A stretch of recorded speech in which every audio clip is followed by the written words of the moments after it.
I'm Talia Ellis and I'm a fine artist studying in Leeds. My practice is primarily conceptual, which has led to a very diverse way of making. I use digital media, photographs, objects, installations and text. I see myself primarily as an academic artist since my work engages with sociology, philosophy, and I see art and making art first and foremost as a political act, and I feel this comes through with the themes in which my work engages. As both a socialist and an environmentalist, my work is reflexive of my experience of contemporary capitalist society and attempts to convey and understand the experiences of individuals living within it. An important aspect of the work is that it's accessible, both thematically since my work engages with collective experience as a vehicle for political thought and critique, but equally because my work is moving towards physical, public and social spaces. My work aims to be a springboard for critical dialogues about hopes, fears and aspirations, and the ways in which these have been curtailed by our understandings of social and political injustices.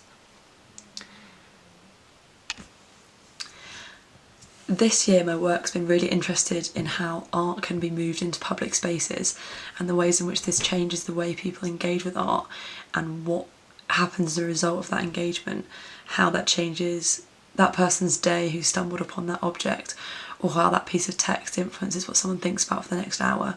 And I think it's through those interceptions with the public realm that we can have an open conversation between art and politics and sociology and our fundamental ways of being.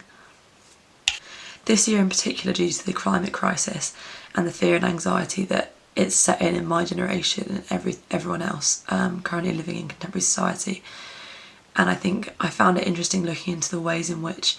our role as makers changes in reference to there not being a future, or potentially the future being stifled by some climatic disaster. And whether it be more useful in a time like this to make works which are immediate and not lasting in order to confront those fears of impermanence and anxieties about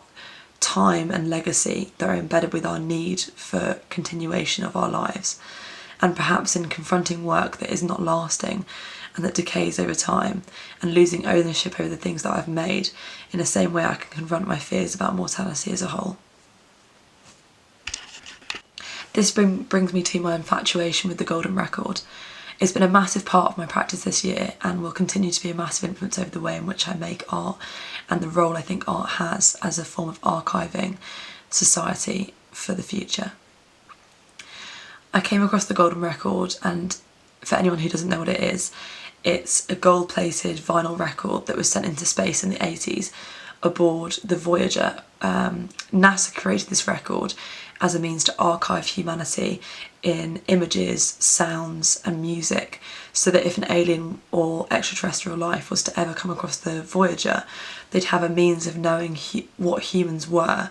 and a means of understanding what our existence was. I thought about this archive in reference to how the purpose of archiving has changed from then until now, since many of the people that worked on the golden record talked about it as an object of hope, hope for a technological future in which we might one day come into contact with life forms from other planets. But instead I see the golden record as something a bit more sad. The golden record made me reflect on the ways in which archiving may be seen as an act of commemoration in a time when humanity is appearing to come to a definitive end. Being driven by these questions about archival material and how we preserve the voice of a whole generation or even a whole race or humanity, I became interested in the ways in which I might archive the voice of our generation and our experiences of powerlessness when we feel like perhaps we're being let down by the people around us and the world leaders who are ignoring the climate fate that lays before us.